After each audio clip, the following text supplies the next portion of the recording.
Hey guys, so today we're going to be looking at people who met a psychopath. So yeah, let's just get right into the video. I was working as a night shift security guard in an apartment complex.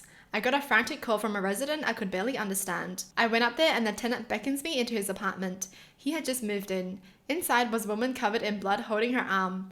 I get them calmed down enough that I can understand what they are saying. She was his neighbor. She had broken up with her boyfriend, who pulled a knife and started trying to convince her to do a mutual suicide with him. She made a break for the door and he slashed her on the way out.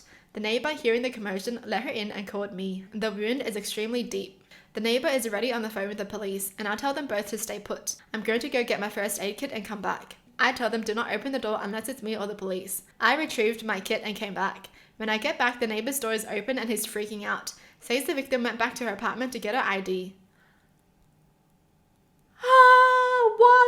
What? Fucking hell, bro. You know what this freaking reminds me of in a horror movie when everyone's running, right? And then one freaking person is like, wait, we need to get this. And then she runs back in the freaking house or something. Stop. Why? Why? I thought to myself, this is the dumbest thing I will ever do. And I went into her apartment. No weapons, not even body armor. I find her in her bedroom and tell her to forget the ID. We can sort that out later. When we went to leave, the ex-boyfriend is between us and the door, knife in hand. I'm standing between him and the victim. They are speaking Mandarin, which I only know a tiny bit of, so I can't understand what they are saying, but she's crying and pleading with him to stop. He, on the other hand, was stone cold. His voice was perfectly flat and even no inflection at all, no emotion in it. He's standing perfectly still, not even shaking from adrenaline. He's not blinking. He's looking at her in the eye and then he's looking at me and sizing me up before looking back at her. I could tell in that moment the only thing he was thinking about is whether he could kill me fast enough to get at her before she got away. In that moment, my only thought was, I'm going to have to kill him if either of us are going to survive this. I could just tell there was no reasoning with him, and he was quickly figuring out that I'm not armed. There was a moment that probably only lasted a second, but felt like minutes where me and him were both silent, just staring at each other, eyes locked, waiting for the other person to make the first move. In that moment, the elevator dinged and 2 cops came out. Ex-boyfriend barricaded himself in the bathroom next to him, and I got the victim out of there and ran back to the neighbor's apartment. I have never been so relieved to see the police. That's freaking crazy. That's scary, man. I mean, good on this person though. Like, yo, you saved her life. I don't know why this made me emotional, but like, how freaking scary is that? Whew. The boyfriend was like, I'm gonna die, so you gotta die with me. You're coming with me. You know, that's the crazy thing. How I feel like this happens quite often. One of the people, they just want to off themselves and they want to take everyone with them, the whole family with them. How scary. Whoa. I'm speechless because what in the freaking hell? Like, she could have just prevented all of that from happening if she didn't go back to get her ID. You can get it any other time. You just wait. Far out. One day as a teen, a friend showed up with a classmate who we never really hung out with before that. That day, he found an occupied bird's nest in my window awning and flipped it, causing the little birdies to glide in several different directions. No sign of parents. They couldn't quite fly yet. I went around trying to gather the little birds I could spot in a possibly hopeless attempt to put the nest back up and put the birds in it. This took a few minutes of treading carefully while scanning the grass left and right.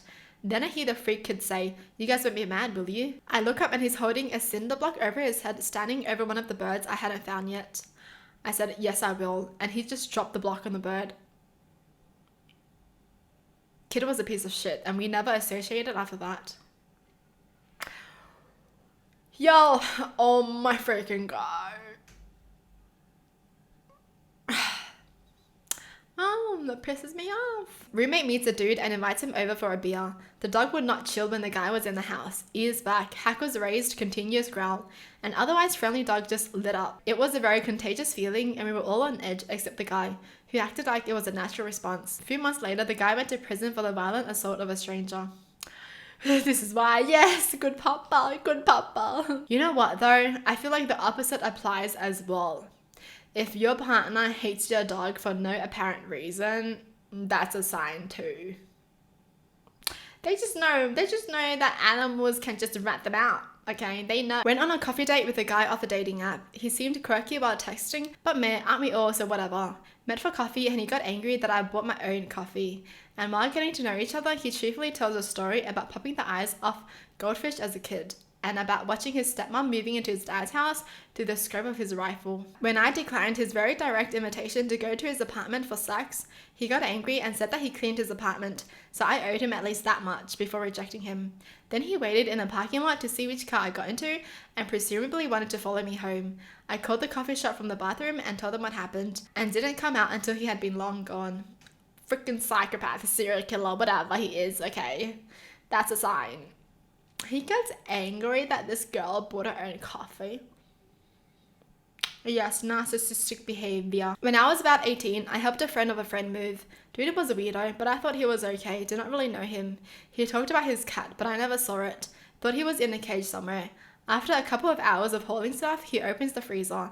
There's the cat, jumping out and running for its life. I was so pissed, but the guy laughed and was like, well, it's a hot day, and I also did not want it to leave while we move boxes. Like, there was no other solution. He thought it was the funniest shit. Cat got out and we never saw it again. Hope it did not get frostbites. It was there for at least 2 to 3 hours. What the hell? I would have called the police on him. This is definitely a psychopath. The face that he had put off a mouse. Took it out of his pocket, placed it over his finger and started playing with it. In front of me. Are you telling me he skinned the mouse?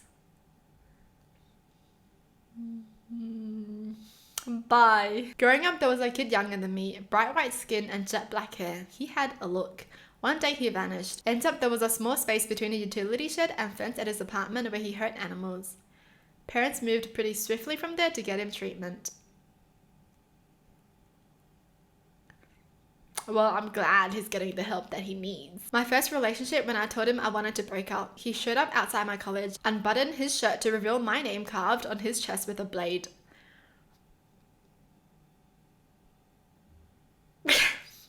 Yeah, like that's gonna make her love you more. No. I don't get how guys think. What? You want to break up with me? Look what I did. Okay. Okay. This random old lady poked me in the eye when I was just standing at the corner of the street. Started calling me names after. You know what? I don't care if she's old. I don't care. Well, that's it for the video. Hope you guys enjoyed. Tell me in the comments down below what your thoughts are. And as always, thanks for watching. Hope you guys liked it. And I'll see you guys next time. Bye.